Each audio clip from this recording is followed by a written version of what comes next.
Hi, this is David with EV World News. We're talking about electric vehicles, green energy, and the stock markets. I'm here today with Bill Moore, our founder and chief editor. How's it going, Bill? Good morning. Yeah, I'm doing. Yeah, it is morning. Yeah, still morning. Good. Yeah, I'm doing great. Thank you. We don't have a lot of morning left, but we're No, we're getting we're 12 getting there, minutes. right? Yeah.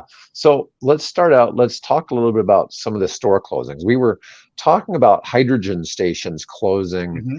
a couple of weeks ago because Shell closed pretty much all of their Let me. hydrogen stations on the West Coast. But now apparently there's more Build new information. ones. Yeah, Shell is closing 500 locations a year in 2024 and 2025. Now, these aren't hydrogen stations, these are just gas stations in general. Now, to put this in perspective, Right. Shell has 46,000 Shell branded retail locations. Okay, Amazing. so if they close 500 a year, that means they're closing 1% Yeah. per year. So it doesn't mean your local Shell station is necessarily going to disappear. Now, in the Might oil be business, transformed though. it might be. So Yeah. in the oil business, you typically have somebody who owns the land that the gas station sits on, Right. and they quite likely also own the building. Okay. Then inside the building, you usually have somebody who rents that building and is the gas station operator. Operator. Yeah. And they usually make a 3-cent profit per gallon, or they have the right to resell for a markup from their oil company. Mhm. So a lot of times they do it on a commission basis, or they may have a markup set up with the oil company. Now, if it's Shell oil and Shell branded, they probably have to sell only Shell oil. Yeah. Okay.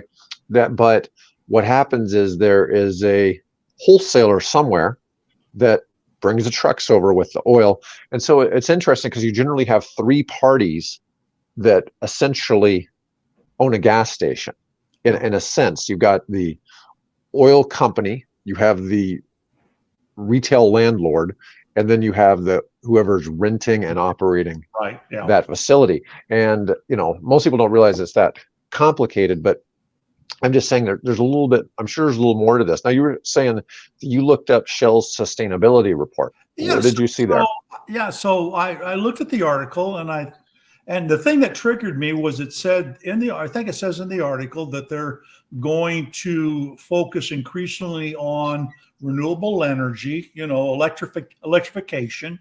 But the other thing they were going to do was integrated power. And I thought, what's integrated power? And so I did a Google search and ended up on Shell's sustainability report. And it turns out that that's part of their business where they sell renewable energy to other people, and some of them fairly significant corporations, Amazon and and Microsoft and others. And I thought, wow. And so when they're talking about also their efforts, they're closing some stations, but they've got, as you pointed out, they've got 40, nearly 50,000 stations out there. That appears that their plan is, and assuming it makes sense logically, that and financially, is that they're going to begin to introduce more electric vehicle chargers at those stations, as well as, and of course, the issue is that when you come into to an electric charger, you're going to be there for 20 minutes probably minimum until we really get some of the super fast chargers, to an hour. So what are they going to do? Well, we have a convenience store for you to go in where you can, get yourself some pop. You can buy a taco. Some of the stations around here, you can get, fresh slices of pizza. So it looks like that's part of their game plan, is to take in, they do the upgrade to electric, is where it's feasible to then add, if it's not already there, to add a convenience store. So I thought that's interesting. But the integrated power part is really I had no idea. They make a lot of renewable energy and then they sell that to other corporations. And that's a significant and a growing part of the company business, which I thought, well, okay, that's cool. That's nice to see an oil company doing that. So, this is kind of interesting stat. The company owns 100, and this is at the end of 2022. Shell owns 139,000 electric charge points. Yeah. That's a big number. That's a, I had no idea that they had that. They give no reason for the plans to dispose of 1,000 locations.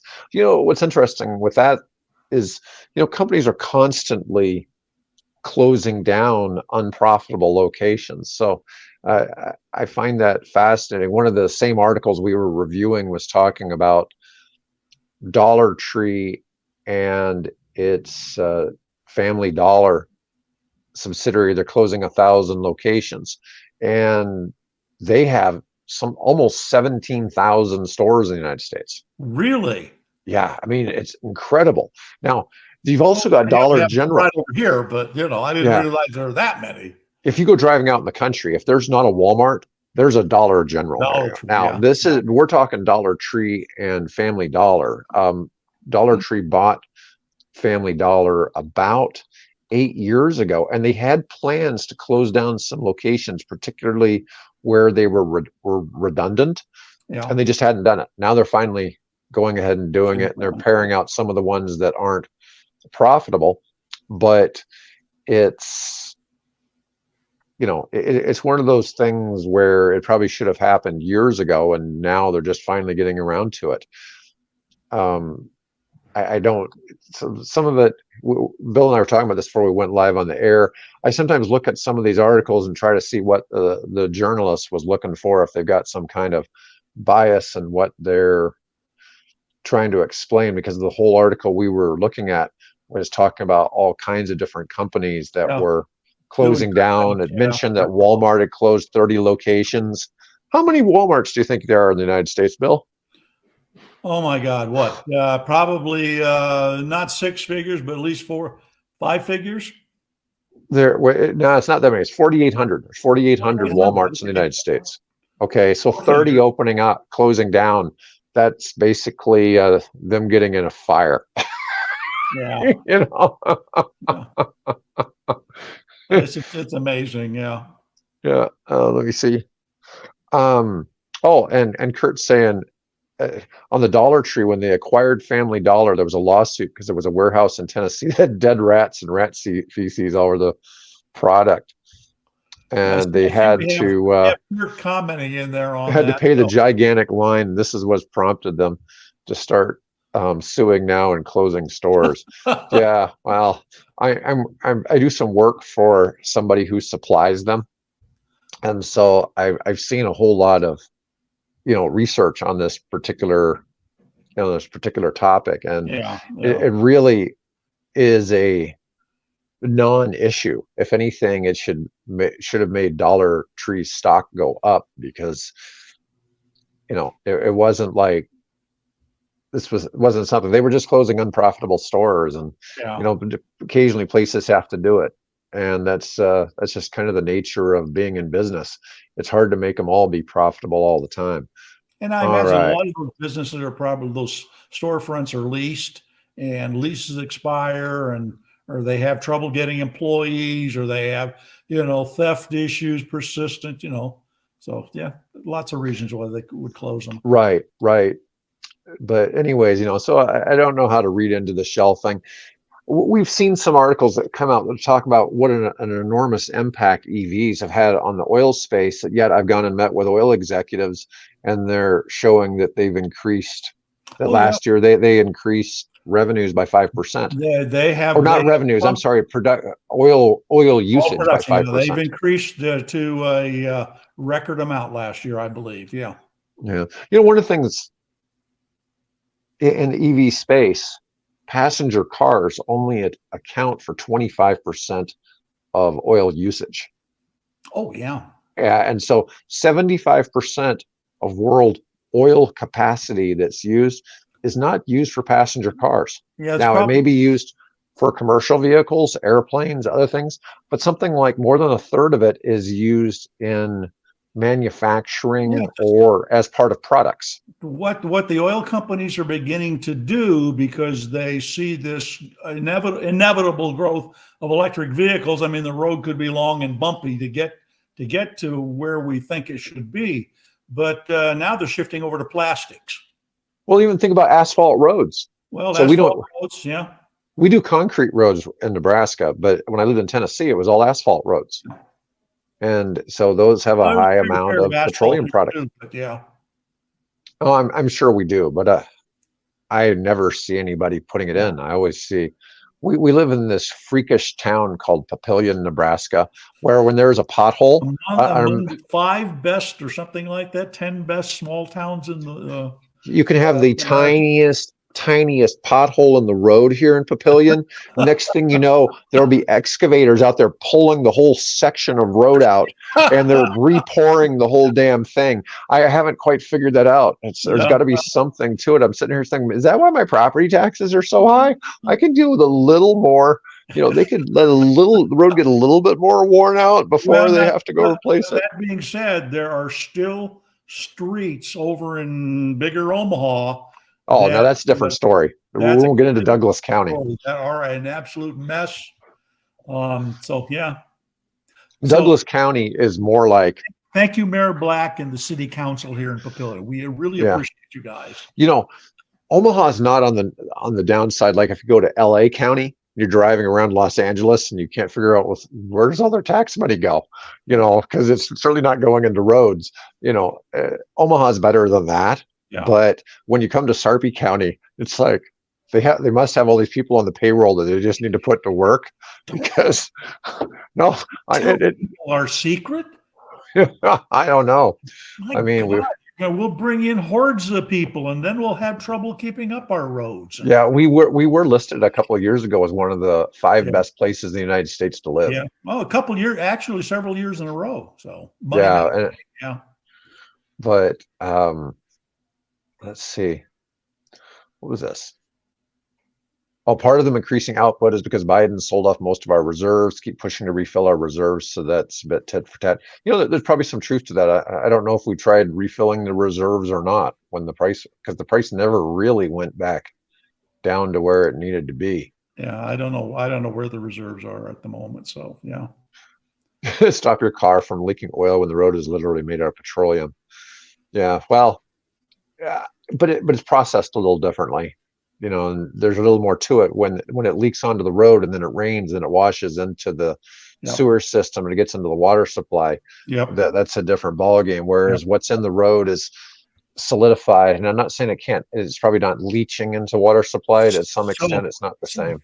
So this is an interesting question. We talked about the pieces of tire, the nanoparticles of tires that get shred, right? Why aren't we talking about the amount of oil that's dripping on? You go to any parking lot of any shopping center in America and you see all these oil spots. You see, as soon as it rains, you see this sort of a sheen on the road that is the oil where they've dripped and things. Why aren't we including that in that calculation? Because that doesn't come out of my car. Right. Yeah. Well. Oh, well. Okay, moving on. What are we going to talk about? What about your blinker fluid? My blinker fluid. Oh, dang! I forgot about my blinker fluid. But all right. Well, let's move on to one of our other articles. Let me see. Oh yeah, I did a research paper in college. It's leaching into the water at alarming rates. It's just not talked about. Well, we do know that. Thank you, Kurt. We do know that. In fact, if you know where that article is, if it's online, well, maybe send us a link to post it here in the comments. So, all right. So this is the Volkswagen ID.4 2024. And this article is saying, this was from Green Car Reports, it's saying that it's the vehicle it was supposed to be. And let's see what we've got here. We got 48 photos. This is a decent looking car. Yeah. They're trying. I have personally always liked Jettas, Passats, and some of those I thought they were really nice cars. I've had them as rentals a few times. But when you go trying to review them or look at seriously the idea of buying one, their pricing is usually slightly higher than a comparable Toyota. Yeah. And Volkswagen just does not have the reliability ratings that Toyota or Honda have. Yeah. And so it just doesn't seem like it's the same value. Now that's you're talking And about the gas model, not the right. I'm talking electric. gas model cars there. But, the ID.4, let's see what they got to say here. Before the arrival of the ID.4, Volkswagen touted as the EV that mainstream shoppers would be able to comprehend and easily see as superior to top sellers like the Toyota RAV4, the Honda CR-V, or the Subaru Forester. Now, obviously, the RAV4 is I think is currently the number 2 selling car in the world. So I think the Corolla moved to 3rd or 4th place. Yeah. So you got the Tesla Model Y, then the RAV4, then the Toyota Hilux, then the Corolla, and then the 5th one is some other Toyota I cannot name because I can't think of what it is. Yeah. But it's another Toyota. But anyways, I think this looks quite nice. I've always enjoyed the drive and comfort of Volkswagens, but they just don't have the reliability ratings of the others. But this one, it has a nice feel to it. Let's see if we get here for some information. Your local Volkswagen dealer, then. Yeah, the ranges vary from 263 miles on the all-wheel drive version gets at 263 miles. Previously, it had been 255 miles, and they have a single motor that gets 291 miles, so it gets less. Okay. Anyway, 0 to 60 in 5 seconds. That's pretty quick for an SUV. 282 horsepower. It seems like all around nice vehicle and a $41,000 base price. Now, one of my other topics I have today, we're going to talk about the price increase with Tesla. It's coming up next, so it'll be interesting to see how this compares. But 41,000 for the ID.4 standard, 62 kilowatt hour battery pack. I reported on a vehicle yesterday. Well, we haven't released the video yet on the Mercedes EQXX. It's a super aerodynamic 4-door cart that gets 8.5 miles per kilowatt hour. Oh my! And a lot of the EVs are only getting 3 to 4. Yeah, that's incredible. And yeah, it is getting a lot out of it. They were saying that they were taking some things from Formula One, and it was giving them an extra 30% output out of a 100 kilowatt hour battery, even with a lighter weight. And anyways, but this is what we've got for this Volkswagen ID.4. I was talking about Toyota. Anyways, but it's a sharp looking car. Yeah, no question. Hey, we were talking before we go on to the Tesla price increase. We were talking about hydrogen, and you're talking about the RAV4 and things. Well, the Honda version is, of course, the CR-V, and they have just announced that they will be offering in Japan and America a plug-in fuel cell CR-V. So if you can imagine, if you're you live in an area that does not have hydrogen readily available, you can run it on its battery by plugging it in at like any electric car. Now, what I couldn't find was, well, what size battery and what would be the range, and does that make any sense? Can you? Well, all right. Basically, is that like my Fiat 500 and under 100 miles, or if you have hydrogen, then you're talking 300 miles or 400 miles or something like that. But it's interesting that they're still wed to the idea of someday hydrogen is going to be there, but in the interim, why don't we give it a plug just in case? So, and what most people don't realize, I mean, I came across another article today. where it talks about that electrics are going to go away because they're going to replace by fuel cells. I don't know if they realize that that's also electric. What a fuel cell is. Because what a fuel cell does is it generates electricity to top up the battery, which they have, and then from that you run the electric drive system. So it's like having a gasoline generator, but it doesn't burn gasoline. It uses hydrogen to generate electricity electrochemically. So, but anyway, we talked about journalists who don't understand economics, and in some cases, these guys don't understand what electric vehicle technology is. Yeah, yesterday I released a video about the band Metallica and their tour, and they're using 3 different types of vehicles. They're using electric shuttle buses. Right. They're using some hydrogen fuel cell vehicles as big rigs and towing all of their, tour gear around. And then they're also using, I think was it light natural gas? Yeah, I think it was natural. Yeah, LNG. Yeah, and so I think the hydrogen vehicles had a range that was over 500 miles on the big rigs, and then the LNG was about 900 miles. Yeah. But when you're running diesel, I think they have a range of 1,200 miles. Yeah. And so they're doing something. Of course, that, if you really wanted to reduce the carbon footprint, you'd have everybody stay at home and watch it on live stream, right? Yeah. Takes the fun out of it, Right. Yeah. It's like that's not the purpose of EVs, is for people to have no fun. But it does get kind of funny because you see some of the comments that I get on a lot of the videos, and I'm just waiting for that one on the Metallica one. It's like, why don't they just stay home and just watch it? I'm just waiting for that. Somebody's going to do it yet. So anyways, and when I get it, I'm going to share it with you, Bill.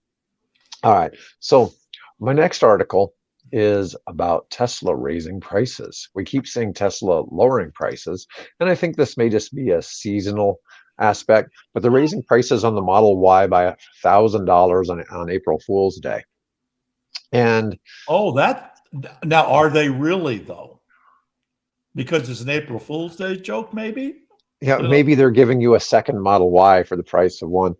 Yeah. No, I don't think that's really it. But Musk said something about they have some seasonable. They want to make sure that they have consistency on the factory. The thing is, people, when they order a Tesla, they get it delivered pretty fast. There's not any sitting around somewhere. They're making them. They're all pre-sold. But they've established a just-in-time system, so they're coming out at about the same pace that people are ordering them. Yeah. And they control that with those price fluctuations. Right. And it is the best-selling car in the world. And so they've got demand. If they keep raising the price till it's no longer the best-selling car in the world, maybe they want to keep it a certain homeostasis.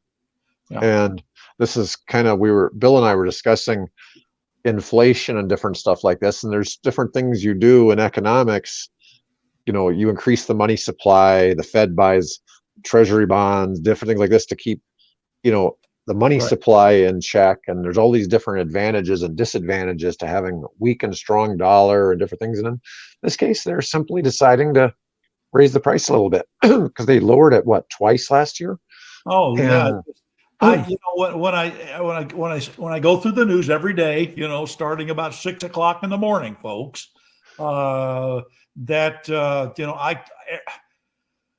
always, 20, 30 Tesla stories. And among those, there's either a price increase or a price decrease in one or more of the models. So, I'm guessing that Musk has a supercomputer sitting somewhere that's got algorithms that his programmers have created that sort of look at that on a microsecond by microsecond basis and then decide, well, we need to bring, the price down, some round number, and or we need to increase it to keep this as you say, this equilibrium going. I mean, it's I don't see the normal car makers doing that, but Tesla, boy, it's just like up and down. In fact, today I did not post a particular one of those stories today because I thought, oh, great, it'll go down next week. Why post, Yeah, well, so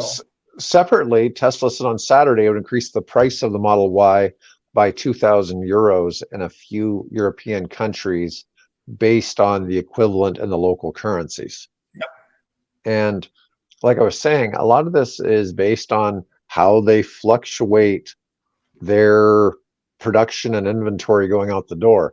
I see people speculating Tesla's margins have been hurt by a price war with rivals that started more than a year ago. But I don't know that anybody, at least domestically, really rivals them. Now, they've got to compete with BYD overseas, but even the BYD CEO says we're not competing with Tesla. We're competing with all the gas companies. We're competing with Toyota and Volkswagen.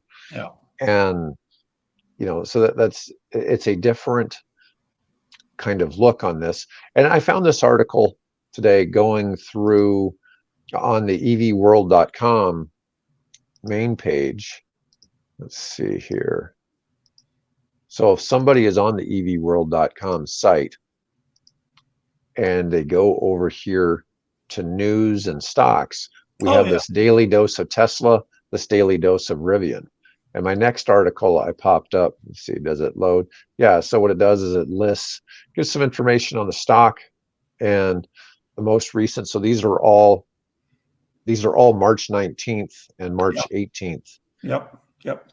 Stories up here. So it's today and yesterday. 24 hours where the name Rivian or Tesla comes up in the article headline, and then the algorithm I wrote grabs it and we'll post them there. I did notice that the ticker that's been coming up is running behind because that's when I compare what they're showing as the highs and lows. The high is from more than 24 hours ago. So I don't know how accurate that ticker is, which I'm grabbing off of a website that makes unless you're paying for real-time data, you're generally running about a few minutes behind. Oh, this is more than a few minutes behind. This is at least 24 hours, if not more, behind. So I don't know I haven't looked at it immediately, but when I checked it this morning, it was still showing numbers from a day before. So yeah, generally somebody who's trading on a regular basis will subscribe to a service called TradingView, and you'll pay when you're paying their subscription, you get real time. Yeah. This is real-time data. The freebie, which is fine because it gives you some news and gives you a little history. So all right. So so let me say that if you're listening to the program here, if you have suggestions of EV stocks that you would like me to include in that daily dose feature, obviously we can't have 100 stocks, on the thing. But if there are some more high profile that you would like, and we'd like it to be the pure, as much as possible, the pure EV plays, Ford and General Motors and those guys, they're making their money off of the gas vehicles and tinkering and trying to transition over to electric. But we'd really like to maybe just the more pure EV stories that are out there. So I probably should add Lucid, to this list. And if there are any others you'd like to see, let us know. So there's a lot of them out there. There's a lot more EV stocks people would realize, and a lot of them are really struggling. Yeah.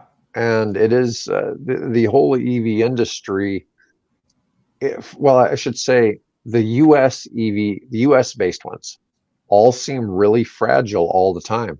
Did you see about the thing of the Fisker Ocean?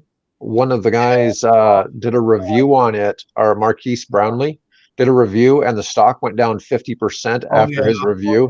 Yeah, and then that was on top of, prior to that was the talk that they were in discussions with a bankruptcy attorney, and then that review comes out.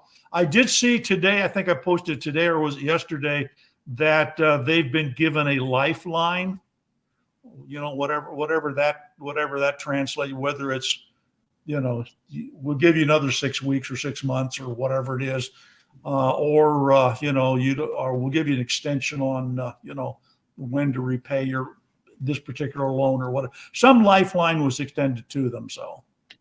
Yeah, but it was just crazy to think that, Marquise Brownlee said that it was the worst vehicle he's ever reviewed.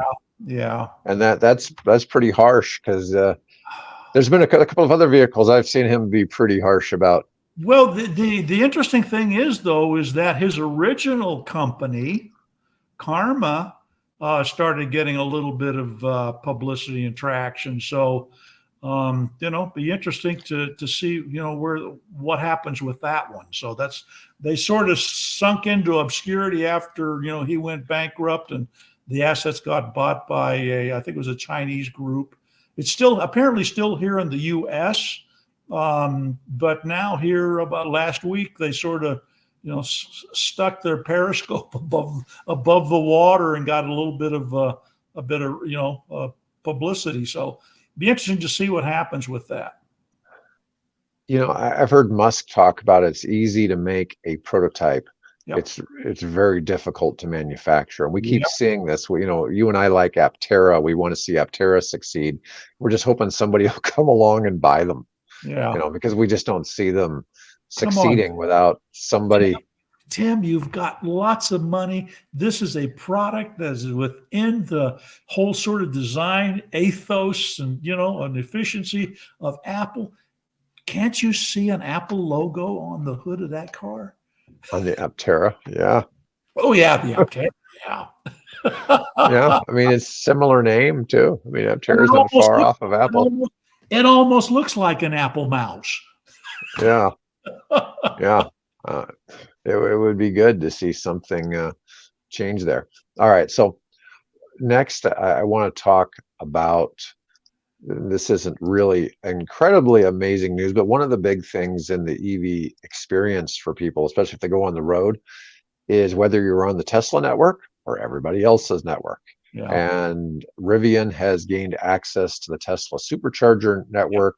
People are getting sent a free adapter from Rivian.